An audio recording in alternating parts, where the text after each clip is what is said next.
Bonsoir tout le monde, bienvenue à tassponsor.com, j'espère que vous allez bien, merci d'être là. Ce soir, on fait une partie de maintenance. Moi, je fais ça tous les années, là, je vous le conseille aussi. On va prendre la compression sur la motoneige. Ça va nous dire un peu l'état du moteur, là, s'il a bien aimé son été, s'il a bien été entreposé ou si on l'a pas trop magané à la fin de la saison.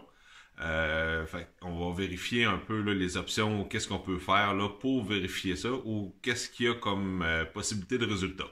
Mais avant de commencer, s'il vous plaît, on s'abonne à la chaîne, on clique sa petite cloche en bas. Si vous avez des suggestions, des commentaires, gênez-vous pas, je vais vous répondre dès que possible. On commence ça, dra là. Bon, en plus, qu'est-ce que ça va nous permettre de voir ou de contrôler, c'est si nos capes à bougie sont bien serrées. Parce que c'est juste visser au bout du fil. Fait que s'il y a du lousse, des fois, ça va faire un mauvais contact. On va débrancher nos deux fils. On va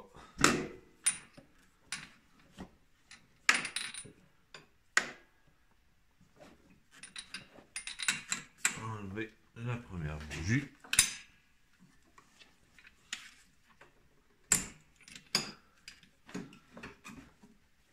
Et une douce. On va slacker là. Et voilà.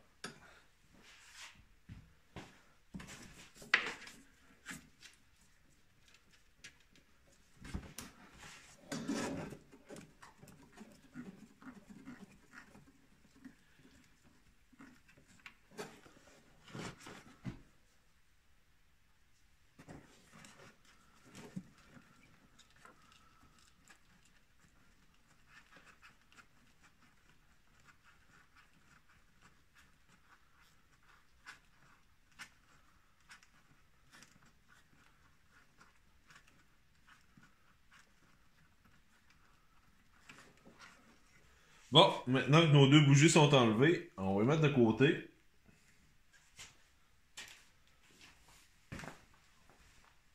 On va s'installer pour voir un peu mieux. Bon, ça prend pas un outil vraiment technique ou spécialisé. Moi, je l'ai acheté chez Canadian Tire, bien ordinaire. L'important, là, vous allez voir, c'est d'avoir des bonnes lectures. Puis quand on le visse, on serre pas trop serré. C'est juste des petits joints d'étanchéité en caoutchouc. Fait que pas besoin vraiment de serrer ça en fou. Fait qu'on va commencer.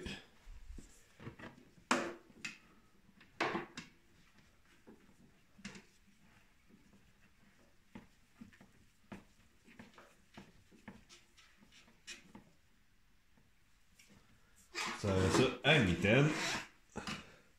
On rattache le cadran. Ben branché. On pince sur le piton pour être sûr de ne pas avoir de feu. On y va. Faut faire les tests avec les mêmes nombre de coups de corde des deux bords. T'en donnes 4, t'en donnes 4. Moi j'en donne 5. D'habitude l'aiguille arrête de monter à partir de là. Puis on devrait être bon. On va y aller.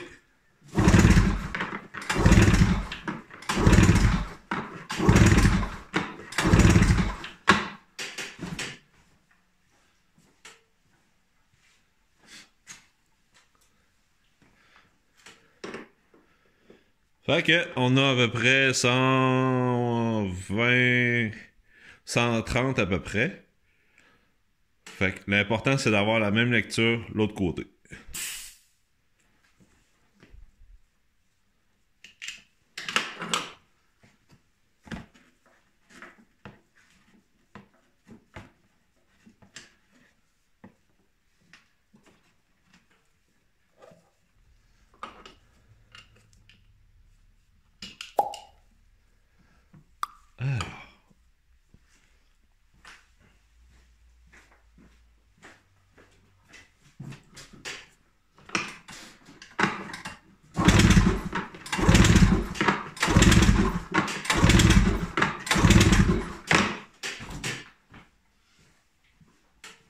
Alors, les résultats, le moment de vérité.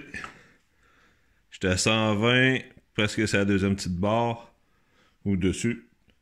Fait qu'on est égal, c'est ça qu'on veut avoir. Une petite chose aussi que j'ai pas mentionné, mon moteur il est froid, j'ai pas fait virer la motoneige. Mon but était juste avoir une idée de la compression des deux cylindres. Moi, je montais à 127, 128 de compression à peu près. Plus ou moins, là, mon gauge n'est pas trop précis, mais il fallait que ça soit égal des deux côtés. Puis, advenant le cas que j'aurais pu avoir une lecture plus basse sur un cylindre ou d'un bord ou de l'autre, j'aurais fait chauffer le motoneige dans le but de décoller les rings un peu ou de le faire travailler. Il y a peut-être gommer ou juste là que ça se décolle un peu. Puis par la suite, on fait un autre test de compression. Si on a réussi à faire monter les valeurs, ça c'est parfait. Peut-être à surveiller là, après une ou deux raids, là, juste assurer là, que les compressions sont belles à chaque fois. Comme ça, c'est juste pour éliminer qu'on a des rings qui s'en viennent fatiguer ou que tout est gommé. Une autre chose aussi à surveiller, si la compression est basse sur les deux côtés, ce que l'on peut faire, c'est mettre de l'huile un à la fois. On met de l'huile dans le trou, de l'huile dans le moteur 2 temps. On met de l'huile, on met notre testeur de compression, on fait nos 5 coups. Si la compression monte, puis elle devient super belle, on fait la même chose de l'autre côté. Puis on met un peu d'huile, on remet notre test, on tire nos 5 coups. Si l'autre côté aussi monte, ça veut dire qu'on a sûrement un moteur qui a beaucoup d'usure, que les rings sont fatigués.